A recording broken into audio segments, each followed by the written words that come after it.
1,50,00,000 వరకే ఇస్తాను మే నెల వరకే అని చెప్పేసి చెప్పడం జరుగుతుంది. ఎందుకు వడ్డీకి తీసుకుందా?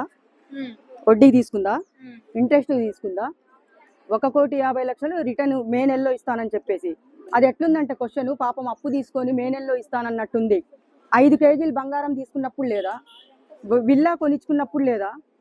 లగ్జరీ కార్ కొనిచ్చుకున్నప్పుడు లేదా? ఎన్ఆర్ఐ ఆయన దగ్గర దగ్గర చాలానే ఇచ్చాడమ్మా.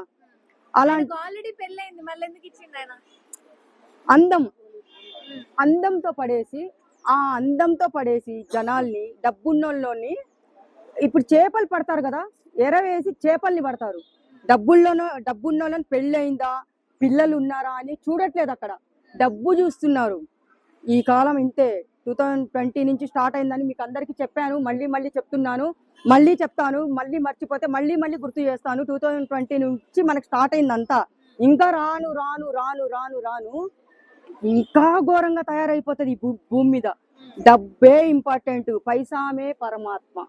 తీసుకోండి, గట్టిగా తీసుకోండి, పైసామే పరమాత్మ. పలకండి, పైసామే పరమాత్మ. అది ఎందుకంటే ఇప్పుడు మొన్న చూస్తున్నాము, పెళ్ళైన వాళ్ళనే, పెళ్లి కాని వాళ్ళని కాదు మోసం చేసేది, పిల్లలున్న వాళ్ళని కూడా టార్గెట్, వాళ్ళ ఆస్తులు కాజేస్తారు.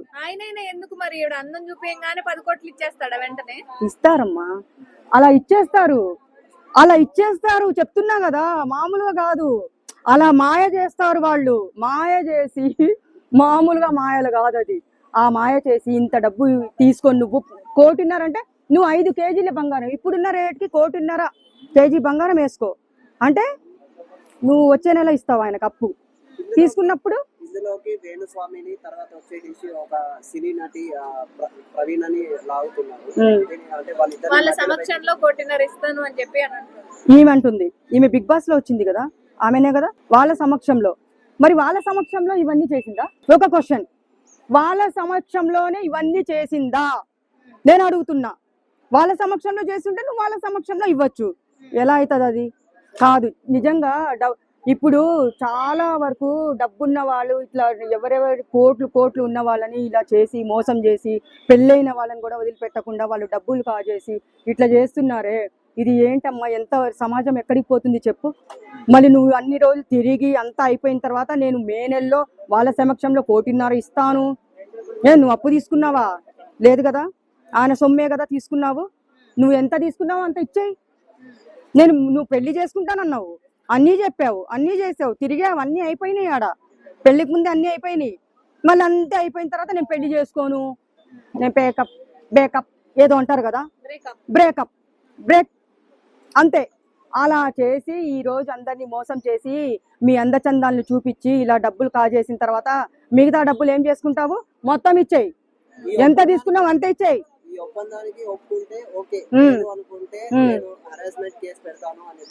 ఎవరి మీద హరాస్మెంట్ కేసు? ఏం హరాస్మెంట్ చేశాడు ఆయన? ఈ అమ్మాయి వాళ్ళ ఇంట్లో వాళ్ళని లాగారు. మరి ఈ అమ్మాయి చేసింది కరెక్టా?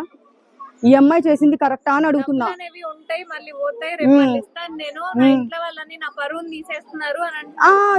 సరే, ఆ పరువు గురించి నువ్వు ఆలోచించేటట్టయితే మీరు ఇలా చెయ్యరు, తెలుసా మీకు?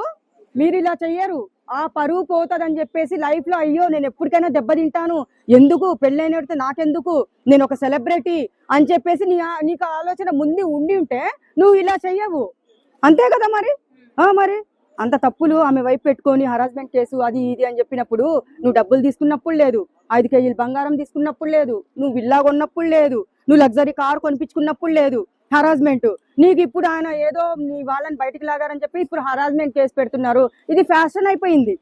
ఫస్ట్ యూజ్ చేసుకుంటారు డబ్బున్నోళ్ళని, తర్వాత వాళ్ళని హరాస్మెంట్ కేసులు పెడతారు. పాపం అమాయకుల్ని చేసి మగవాళ్ళని మీరు జీవితాలు నాశనం చేస్తున్నారంటే మీరు మామూలు కాదమ్మా. డబ్బుకి ఏదైనా ఎంతకన్నా తెగిస్తారు.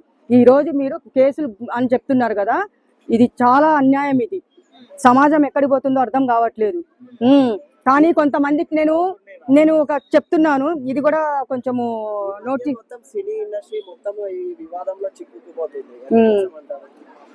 మంగ్లీ కావచ్చు, సబ్స్క్రిప్షన్ అని విష్ణు కావచ్చు, విష్ణుప్రియ, అవును.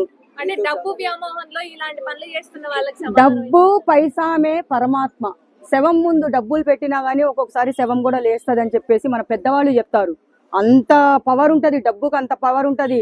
ఇప్పుడు కాలానికి మెమొరీ పవర్ చాలా ఉంది.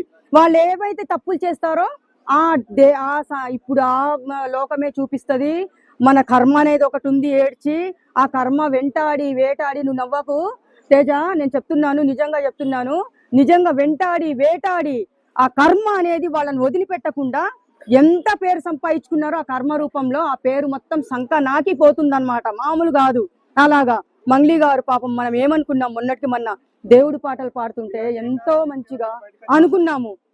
ఇప్పుడు మొన్న మీరు చూసారా 2 రోజుల కిందట సంపత్ నాయక్ ఎన్నెన్ని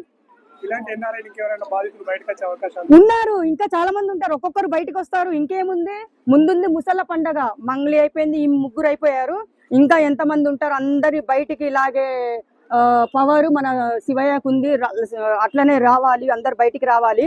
పేదవాళ్ళ జీవితాలతో ఆడుకుంటున్నారు, అందరూ పేదవాళ్ళ సొమ్ము తిని బతుకుతున్నారు. మొన్నటికి మొన్న మంగ్లీది కూడా కొంచెం ఆయన సంపత్ నాయక్ ప్రత్యూష బయట పెట్టారు. ఏమని, దుబాయ్లో ఒక విల్లా, కర్ణాటక విల్లా, మళ్ళీ కూర్గులో 10 ఎకరాల కాఫీ తోట, కర్ణాటకలో, దుబాయ్, మళ్ళీ ముంబైలో ఒక విల్లా. ఎక్కడి నుంచి వచ్చినాయి ఇవన్నీ? బర్త్డేకి మొన్నటికి మొన్న 40 లక్షలు ఖర్చు పెట్టింది అంటున్నారు. మరి ఎక్కడి నుంచి వచ్చింది ఆ సొమ్మంతా? చూడండి, డబ్బులు 1.5 కోటి కాదు. నువ్వు నీ వాళ్ళని బయట పెట్టి నువ్వు కేసులు పెట్టి ఇట్లా చేస్తానంటున్నావమ్మా, తప్పు అది. నీకు ఆ బుద్ధి ముందే ఉండాలి. డబ్బులు ఎంత ఇచ్చాడో అంతా నువ్వు వాపస్ ఇచ్చేసేయి. నువ్వు తిరిగినప్పుడు లేదు, నువ్వు పెళ్లి చేసుకున్నానని మాయ మాట చెప్పి నువ్వు అంత పని చేసావు. నువ్వు 5 కేజీలు బంగారం అంటే మాటలా? ఒక విల్లా ఎన్ని కోట్లు ఉంటుంది? అది దగ్గర 10 కోట్లు అంటున్నారు. ఇంకా ఎంత ఇచ్చి ఉంటాడో మనకు తెలియదు కదా. అది ఇప్పుడు మాట్లాడడం కూడా నాకు ఇష్టం లేదు, వివాదం జరుగుతుంది, మీతో మాట్లాడడం కూడా నాకు ఇష్టం లేదు. అబ్బో, ఇది ఒక మంచి ఏమంటారు ప్లాన్, మామూలు ప్లాన్ కాదు, పక్కా ప్లాన్ అమ్మా ఇది. ఎందుకంటే అది అవన్నీ ఎదవ వేషాలు వేసేటప్పుడు, వాళ్ళ డబ్బులు తినేటప్పుడు మీకు ఆ బుద్ధి ముందే ఉండాలి.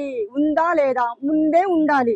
ఇలాంటిది నువ్వు అన్ని చేసుకున్న తర్వాత నేను ఏంటి మా వాళ్ళని లాగుతున్నావు, నీకు టైం ఇచ్చి వాళ్ళ సమక్షంలో వీళ్ళ సమక్షంలో డబ్బులు ఇస్తానన్నప్పుడు నువ్వు వాళ్ళ సమక్షంలో చేసావా ఈ ఏదో పనులు? నువ్వు తిరిగావు, అంతా ఎంజాయ్ చేసావు, ఆయనతో తిరిగావు, అన్ని అయిపోయినాయి. మళ్ళీ పెళ్లి దాకా నువ్వు ఆయన లాక్కొని వచ్చావు మోసం చేసి, మళ్ళీ ఆయననే బెదిరిస్తున్నావంటే, ఆయన మీదే కేసులు పెడతావంటే ఇది ఎక్కడ న్యాయము? అమాయకులు, కొంతమంది మగవాళ్ళు అమాయకులు చేసి ఆడుకుంటున్నారు. దేవుడు అలాంటి వాళ్ళతో ఆడుకున్నప్పుడు ఎక్కువ రోజులు దాచిపెట్టడు. దొంగను ఎప్పుడైనా పట్టించడం ఖాయం. చెప్తున్నాను కదా, అలాంటి అమాయకుల జోలికి పోకండి. పోయారు అంటే ఫిక్స్. ఈ కాలంలో దేవుడు ఫిక్స్ అయిపోయి ఉంటాడు. కర్మ అనేది మీకు అంతకంతా అనుభవించే తీరాలి. మీరు ఫిక్స్ అయిపోండి అని చెప్తున్నా నేను.